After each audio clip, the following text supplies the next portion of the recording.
As school begins to ramp up, many students and teachers around Billings have been greeted with a common but unwelcome issue: extremely hot classrooms. That's because 5 schools in the Magic City don't have complete air conditioning, the worst case being seen at Billings West, where barely any of the building has air conditioning. As our David J. found out, while there's a plan in place to cool down most of the problem spots, the 2 high schools, West and Senior, may have to wait.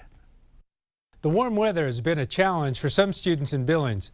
29 of the 34 buildings in School District 2 have air conditioning. One of the schools without air conditioning is West High School.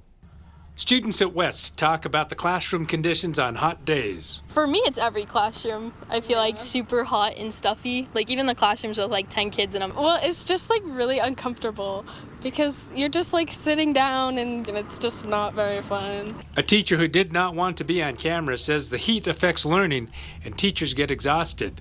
And it's worse on the south side of the school. It's like hot outside, but in the rooms it's hotter, and then like the teachers will open their like windows, which makes it more hotter, and they don't have fans, so it's like they don't have AC, so we use fans and open the windows so we can cool it down.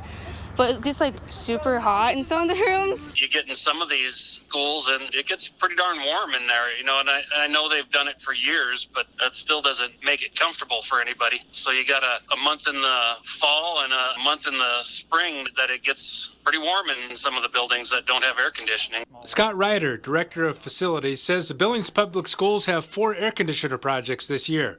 Crews finished at Miles Avenue Elementary this summer. The Rimrock Learning Center, Ponderosa Elementary School, and Riverside Middle School will soon be completed when the parts arrive. I've heard they were in Texas. I've heard they were on a ship.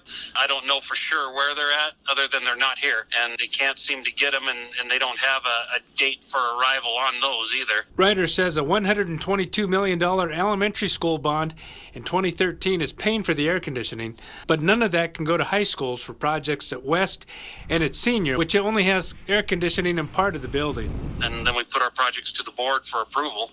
And if everybody approves, we move forward. And he says there is no projected time when that may happen. In Billings, David J., MTN News.